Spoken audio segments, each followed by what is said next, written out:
எல்லாருக்கும் என் அன்பான வணக்கம். நான் தான் ஜெயலட்சுமி பேசுகிறேன். இப்போ எதுக்காக பேசுகிறேன்னா, நமக்கு லேடிஸுங்களுக்காக மட்டும்தான் நான் பேசுகிறேன். எல்லாம் நிறைய வீடியோவில் பார்க்குறேன், தாலி இல்லாமல் காலில் மெட்டி இல்லாமல் இருக்கிறீங்க. அதெல்லாம் ஏன் இல்லாமல் இருக்கிறீங்க?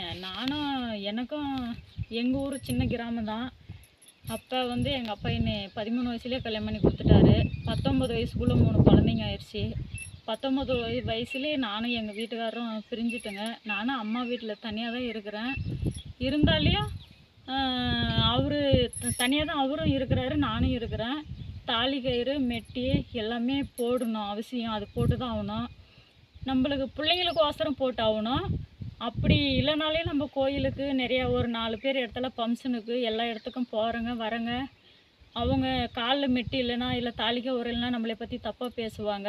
சரி, அது கூட பேசிட்டு போட்டோம், அதுக்கு வசரம் கூட போட வேண்டாம். நம்ம கோயிலுக்கு போகிறோங்க, நம்ம அதுக்கு முக்கியமாக போட்டே ஆகணும். எதுக்காக சொல்கிறேன்னா, எங்கள் பெரியம்மா அந்த மாதிரி தான் இருக்கணும். எங்கள் அப்பாவோட பிறந்தவங்க 6 பேர், எங்கள் அம்மாவோட பிறந்தவங்க 6 பேர். அதனால் எங்கள் பெரியம்மா அவங்களாம் கடவுள் மாதிரி. அவங்க என்ன எப்பயுமே என்ன சொல்லுவாங்கன்னா, தாலி கயிறு போட்டாகணும், மெட்டி போட்டாகணும் அப்படின்னு தான் சொல்லுவாங்க. நீங்கள் எல்லாருமே நான் நிறைய பேர் பார்க்குறேன், கணவர் இல்லாதவங்க போட வேண்டாம். கணவர் இருக்கிறவங்க நம்ம தனியாக பிரிஞ்சு வாழ்ந்தாலையும் 1000 பேர் 1000 சொன்னாலையும் நீங்கள் தாலி கயிறும் மெட்டியும் போட்டு தான் ஆகணும். நான் நிறைய வீடியோவில் பார்க்குறேன், நீங்கள் போடாமல் இருக்கிறீங்க. நெத்தியில் குங்குமம் வைங்க, கரெக்டாக தாலி கயிறு போடுங்க, காலில் மெட்டி போடுங்க. யார் என்ன சொன்னாலும் அதை பற்றி கவலை இல்லை. அவங்க இருக்கிறாங்க, நமக்கு குழந்தைங்க இருக்குது, நம்ம 4 இடத்துக்கு போகணும் வரணும். அதே மாதிரி நம்ம சாமி கும்பிட்றா போகிறோங்க, அதுக்கெல்லாம் இதெல்லாம் வச்சுன்னு ஒரு மங்களகரமாக போனால் மட்டும்தான் அந்த கடவுளை நம்மளுக்கு காப்பாற்றும், நம்மளுக்கு கை கொடுக்கும். அது மாதிரி யார் என்ன சொன்னாலும் பரவாயில்ல, நம்ம நம்ம பிள்ளைங்களுக்கு ஒசரம், அந்த கடவுளுக்கு ஒசரம், அந்த கடவுளுக்கு கொடுத்த பிச்சை நம்ம உயிர், அதுக்கோசரம் நம்ம வாழ்கிறோங்க. நம்ம உசுறு இருக்கிற வரையும் நம்மளுக்கு பிடிச்ச மாதிரி வாழ்ந்துட்டு போகலாம், எல்லாம் சந்தோஷமாக இருங்க.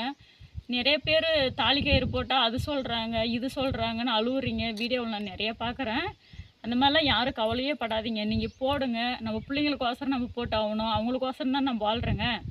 அவங்க யார் என்ன சொன்னால் என்ன, நம்ம பிள்ளைங்களுக்கோசரம் வாழ்கிறோங்க. நம்ம கடைசி வரைக்கும் அவங்களுக்கோசரம் நம்ம இருந்தாகணும், அதுக்கோசரம் தான் போடணும். இப்போ நம்ம 4 ஒரு விசேஷத்துக்கா இல்லை ஒரு ஃபங்க்ஷனுக்காக போகிறோங்க. அங்கே நம்ம நெத்தியில் குங்குமம் வச்சுருந்தா, இல்லை கழுத்தில் தாலி கயிறு போட்டிருந்தாலோ, இல்லை காலில் மெட்டி போட்டிருந்தா தான் பார்க்குறவங்க நம்மளை தப்பாக பேச மாட்டாங்க, நம்ம தப்பாக பார்க்க மாட்டாங்க. அப்புறம் பரவாயில்லடா இவங்களும் கணவரோட நம்ம இல்லாத அவங்களுக்கு தெரியக்கூடாது. கல்யாணம் ஆயிடுச்சு, இவங்களுக்கு கணவர் நம்மளுக்கெல்லாம் சின்ன வயசில் கல்யாணம் ஆகி நம்ம தனியாக பிரிஞ்சு வாழ்கிறோங்கன்னா அவங்களுக்கு தெரியவே கூடாது. அந்த மாதிரி நம்ம வாழணும், ஒரு கெத்தாக தான் வாழணும். என்றைக்குமே தனியாக இருக்கிறது பெருசு இல்லை. நம்ம லேடிஸுங்க தனியாக நம்ம இருக்கிறோங்கன்னு யாருமே வருத்தப்படாதீங்க. நிறைய பேர் அழுவுறீங்க வீடியோவில், எனக்கு ஆனால் பார்த்தா ரொம்ப கஷ்டமாக தான் இருக்குது. நானும் அந்த மாதிரி தான். இருந்தாலும் நீங்கள் அழுவே கூடாது, எதுக்குமே அழுவக்கூடாது. நல்ல மாதிரியே எல்லாமே காலில் மெட்டி போட்டு நல்லா சந்தோஷமாக நம்ம பிள்ளைங்களுக்கோசரம், நம்மளுக்கு படைச்ச கடவுளுக்கோசரம், நம்ம அப்பா அம்மா, நான் எங்கள் அப்பா அம்மா கூட